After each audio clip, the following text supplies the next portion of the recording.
Hi guys, welcome to the Business and Remote Work podcast brought to you by Wishup. I'm your host Crispino, and we would like to welcome Andrew onto our show today.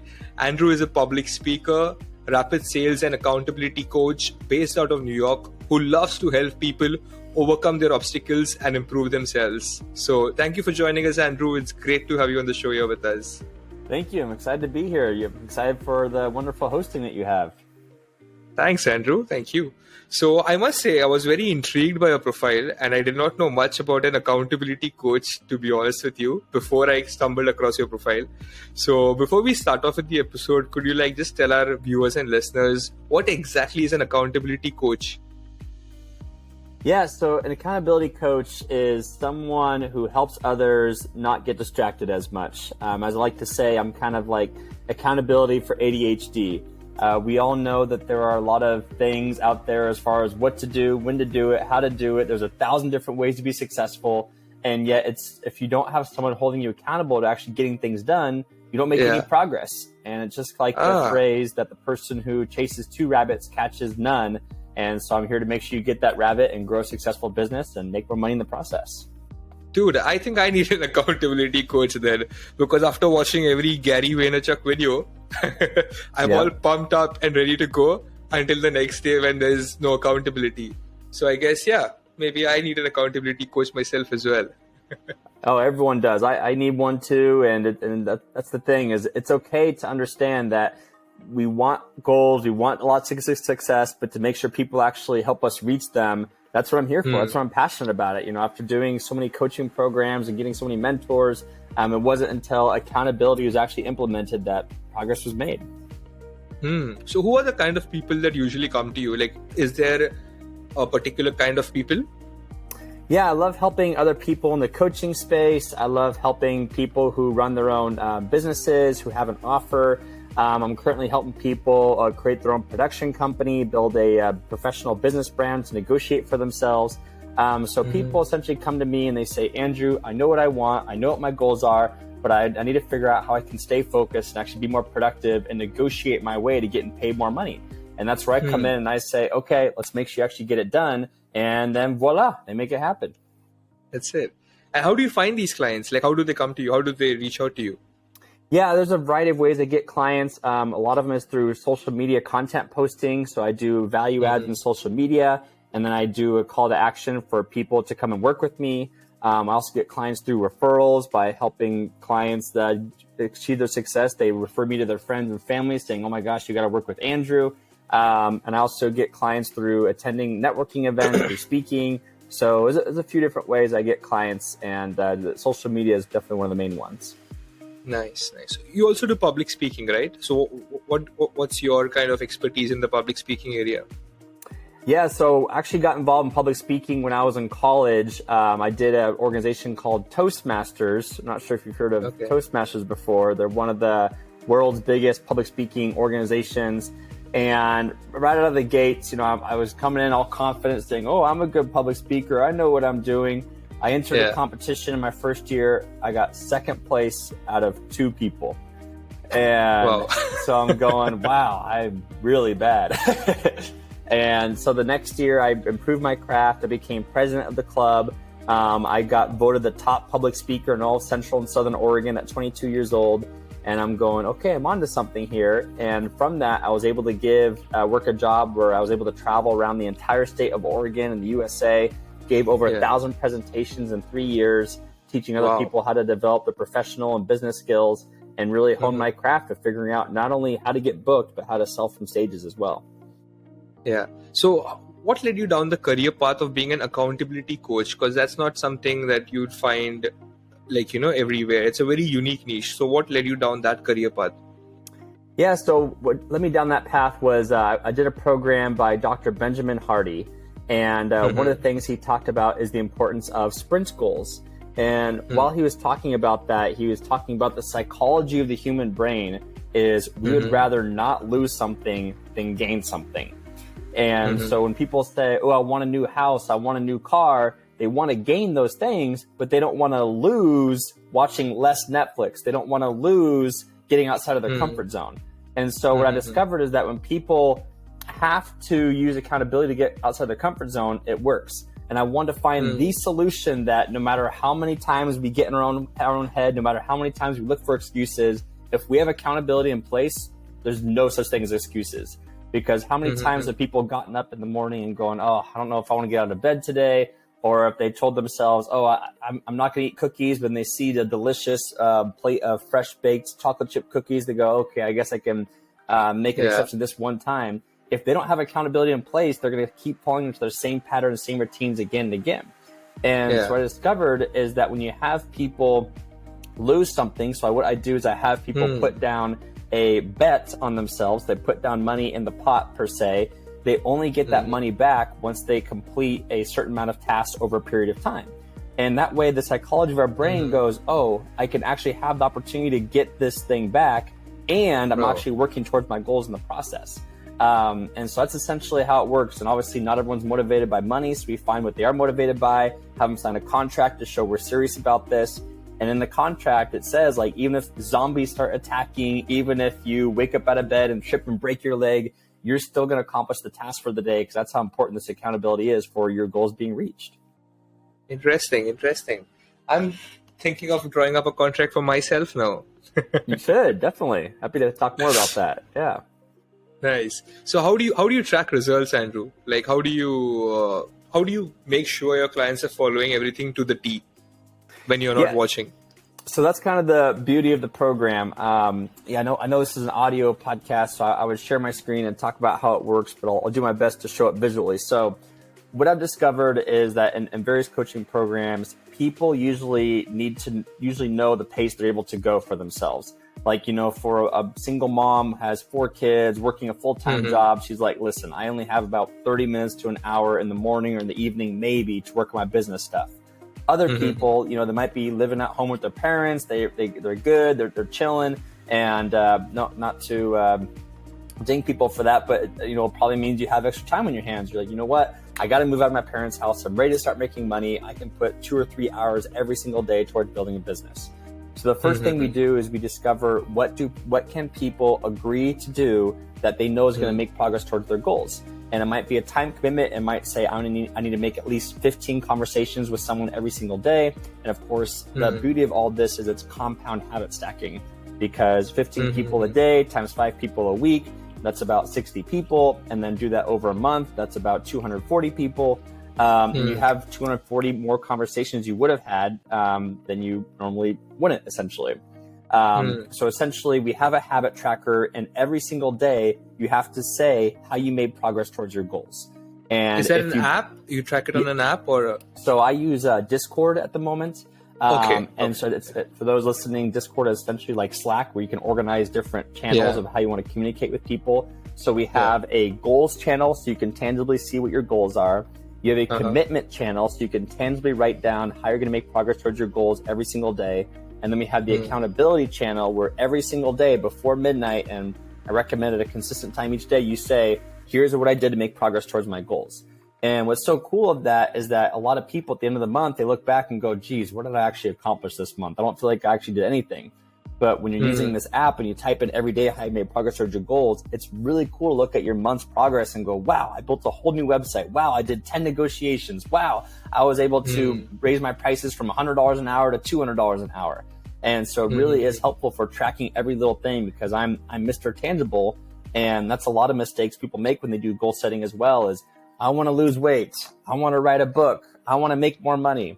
Okay, how many pounds do you want to lose? How long is your book going to be?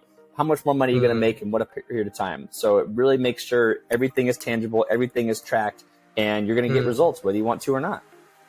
So tracking is the key, yeah?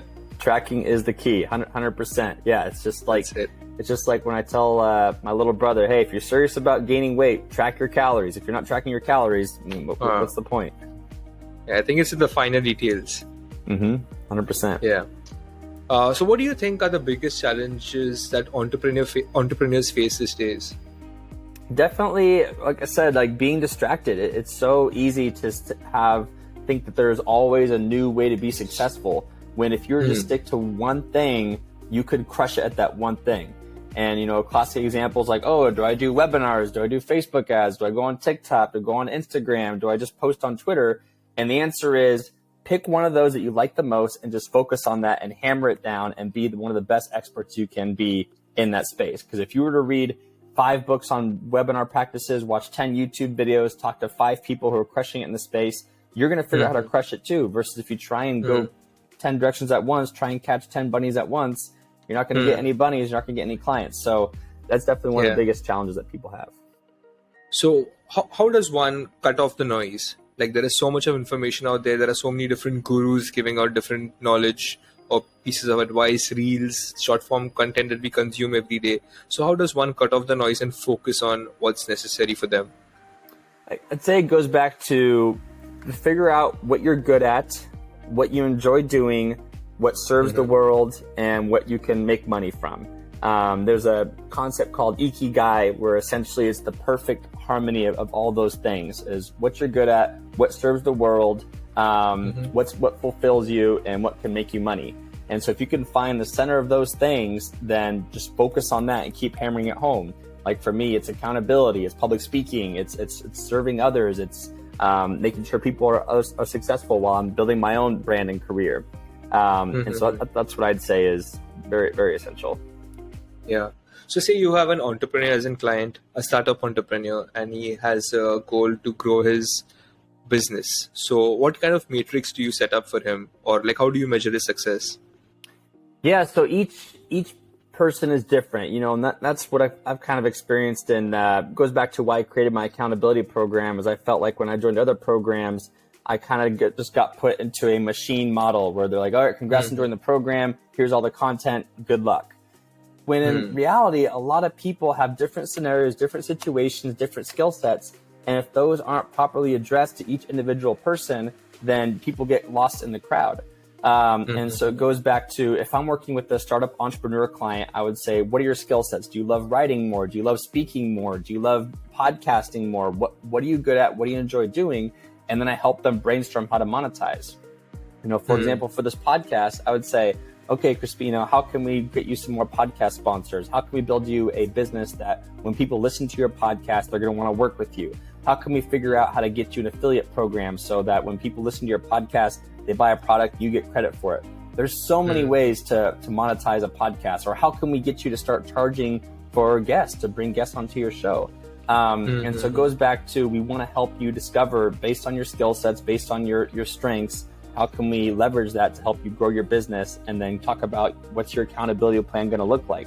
Like, do you need to work on your business for 30 minutes a day, an hour per day? Do you need to make 10 pitches to 10 different sponsors every single day? So you have over, over 100 per month. And so it goes back to, I work with each person's skill sets, seeing what they're good at, and helping them leverage those to help them see their value so they can charge what they're worth. Interesting. So is there something that you focus on in particular, being an accountability coach? What do you mean by that? Like, is there any particular kind of a framework that you keep in mind when you're working with a client? It goes back to, I ask them about what are their goals, why are their goals important to them. I really get down to the nitty gritty, because at the end of the day, we might have goals, but sometimes they're not always tangible, and sometimes we don't have that emotional buy-in. And so when it goes back to finding the why behind the goals, do you want to do this because this is what your parents want for you? Do you want to do this because it's just what your friends are doing? Or do you truly, in your heart, believe you are meant to do this? And so once we discover what those goals are and the why behind them, then we go over your action plan, going, okay, here's what we need to do moving forward. Here's how we're going to make consistent progress. Here's what we need to make happen. And then from there, that's when we go over the tangible commitments, daily progress every single day. And the expected goes back to, so I was talking about Benjamin Hardy. He talks about this thing called sprint goals. And one of the things he mentions is that the faster you accomplish things, slower time is. And the reason for that is because if you're like 20 years old and you're like, oh, I can't wait to go to Disneyland, and you wait 30 years to finally go to Disneyland at 50 years old, you're going, oh crap, that 30 years went by really quick. But if you're going, you know what, I want to go to Disneyland, and you go there next week, you're like, great, I have so much more time to do so many other things. And so that's why it's so important to accomplish things quickly.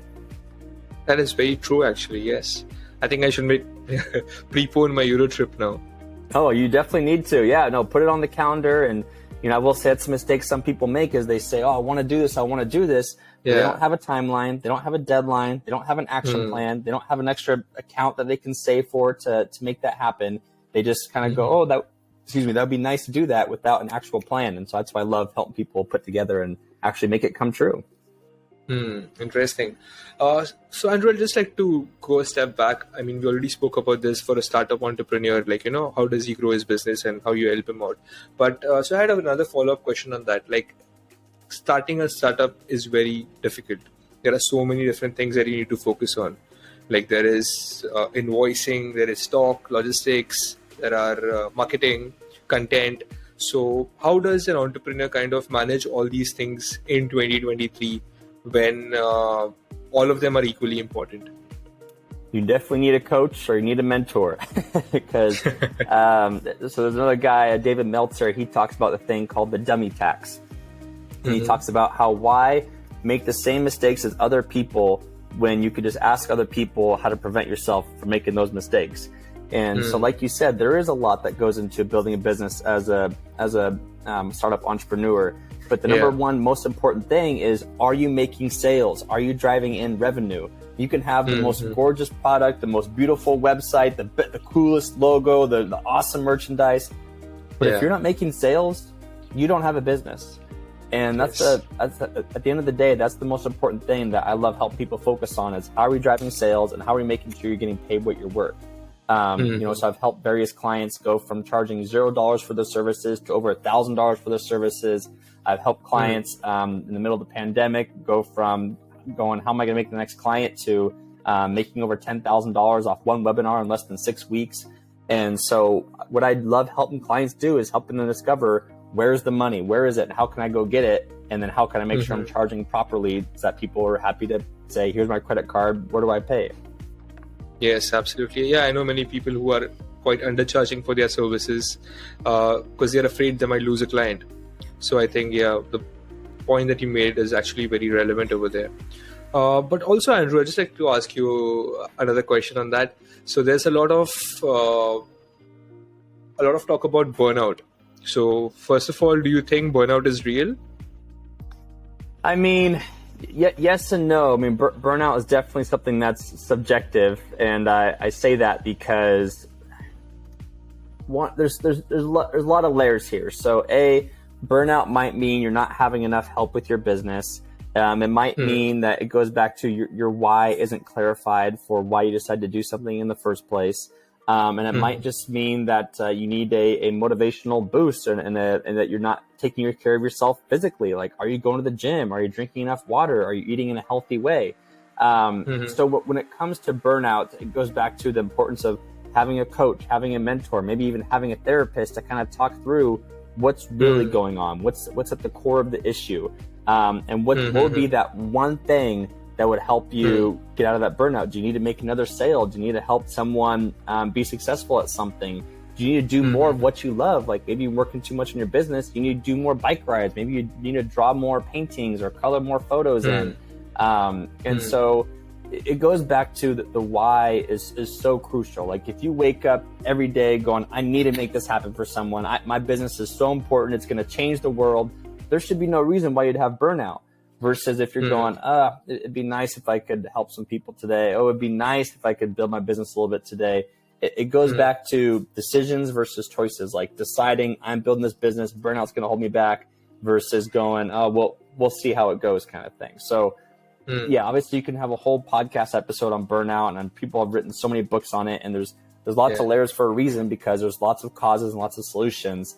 And so it just goes back to each individual person and their circumstances and what they need. Interesting. Yeah. So that brings me to my next question. How does an entrepreneur maintain a work-life balance? Like you spoke about paintings and, doing stuff that you like. So how do you know when is the right time to kind of lay back and chill and, and when is the time to push and go ahead? Yeah, so one of the things I liked hearing once is there's no such thing as a work-life balance, because everything is life. It's all life. And so really it's called the work-play balance. And I'd say, in today's age of remote work and virtual work, that you do need to set office hours for yourself. You need to say, you know what, I'm going to work from 9 a.m. to 5 p.m. or 8 a.m. to 4 p.m., whatever kind of hour shift you want to do. And then having those office hours decided, like, do you want to work 4 hours, 6 hours, 8-hour days? Do you need to work a 12-hour day, then a 6-hour day to help make up for it? So it goes back to deciding what you want your ideal work schedule to be like, being ultra focused during that time to be productive as far as meeting people, making pitches, getting new clients, and driving in revenue. That's always should be the top goal and top priority every single day. Meet people, tell them what you do, make offers, get paid, essentially. And then as far as play balance, just knowing what you like to do for fun. I mean, it's okay to play video games in moderation. It's okay to watch sports games in moderation. It's okay to, I always make sure I do at least 30 minutes of walking every single day, of gratitude, of listening to a new book, of listening to a podcast. Make sure that I'm moving every single day. Of course, I do 3 or 4 workouts every single week to make sure I'm staying in shape. So the answer is blocking out time in your calendar so that no one can disturb you during your playtime. And that's how you maintain everything. Yeah. So do you work virtually currently, Andrew, or do you like meet your clients in person? Yeah. So I've been a full-time virtual entrepreneur since October 2021. October 2019. Oh, geez, time goes by fast. It's 4 years already. Yeah, so come up in 4 years in a few months. But it was just something I decided is that I was working at a job I loved in the nonprofit world, but I wasn't getting paid the money that I wanted to be paid. And so I had a stable income because I also own an ATM. And so I'm the guy that gets that $3 transaction fee that people pay when they take money out of the machine. So I just kind of left cold turkey. I had a stable income to kind of keep me going. And based off that income, I decided, you know what, I'm going to figure out how to make this work and be a full-time virtual entrepreneur. And so in May 2020, I did my own virtual event. It was called Fight the Fluff to help make sure that the speakers gave great content and great value. People enjoyed the events, and based on that event, that's when I was able to be hired as the Chief Marketing Officer for PodFest Global and PodFest Expo. And they've been one of my top clients over the years while I'm still growing my coaching business on the side. And so, the answer is I was able to make it happen by deciding it's what I want to do, putting in the work, being focused on it. I call it Focus Blitz, and then making it happen. That's nice. That's very interesting. So that's, I guess, around the time of the pandemic as well, right? After shift into the virtual world? Yeah, so I was lucky. I got like a 3-4 month head start or 6 month head start on the virtual world because I was able to work virtually for 6 months before the world had to go virtually. So I did get a head start, which was definitely nice. But then of course, when the whole world went virtual, that worked too because it's what I wanted anyway. And so exactly, I love working virtually. I can work from California. I can work from New York. I can work from Texas. I can fly over to Europe and work from there. So it's definitely something I would recommend for people if it's something that they want to do. Yeah. So what's your take on working virtually in terms of productivity? Do you think that's increased your productivity and your business, or has that been a deterring factor for you? It goes back to you have to set boundaries for yourself. You have to be focused. Sometimes I switch things up by going to work in a cafe. Sometimes I go work in a co-working space. Because also whenever you're working virtual, you want to make sure you don't see your bed because you don't want to get tired in the middle of your workday. So do your best to not work in the same room as your bedroom because your bedroom should be a place of solace, of quietness, of peace, and getting tired. But it goes back to like I have my work hours. Usually I work about 9 to 6 each day, and then I get up in the morning, do my morning routines. I always have my evening routines of journaling how my day went, how I'm going to prepare for tomorrow, reviewing my goals, and just figure out how I can constantly improve myself. And so that's what I'd say is for a virtual schedule, just making sure you have set hours that you're going to work, set hours you're going to play. Do your best to like have a area of the house just for work, and then away from the bed as possible, and then just get stuff done, make it happen, make sales, and get paid. That's it. That's it. Wow, that was an amazing session, Andrew. I mean, I learned so much from you. Good. And I think, yeah, I should start taking accountability as well. Yeah, you should. So before I let you go, I'd like to ask you, what's one tip that you'd like to give any startup entrepreneurs or entrepreneurs who are struggling to take accountability? Like, how do they get started by taking accountability for themselves? Yeah, so it goes back to, so if you're a startup entrepreneur and you want to take accountability, I'd say, obviously I'm going to raise my hand and say, contact me. I'd love to help you be accountable. But of course, I care about people's success. So even if you need to call a close friend or family member and say, hey, we'll say Jim, hey Jim, I need to get this work done. I need to build my website by the end of this week. Here's some money that I'm uncomfortable losing that I don't want to lose. Only give me this money back once I get this website done. And so you have to give someone that you trust will actually hold the money, that no matter how big of puppy eyes you give them or how many times you beg them, please give me money back, please give me money back. It won't be until they say, nope, let me see your website. Let me make sure it's done. And then not only do you have a website built, but you feel like you get paid again to make it happen. So that's what I'd say for people who want to get involved in accountability. With other people too, they're like, you know what, I'm not motivated by money, but here's a super embarrassing video of me, and they send it to me, and they say, if I don't get this done by the end of this week, post this publicly for the world to see. And they get it done because they don't want that video posted. Well, I have a few videos as such, so yeah. Exactly. It's given me a few ideas now. Mm-hmm. But yeah, I'm happy to walk you through accountability. Like I said, yes. My specialty is it's not just accountability, but I also help people with sales, with marketing, with getting their confidence up so they know how to build a full-time business and charge their worth.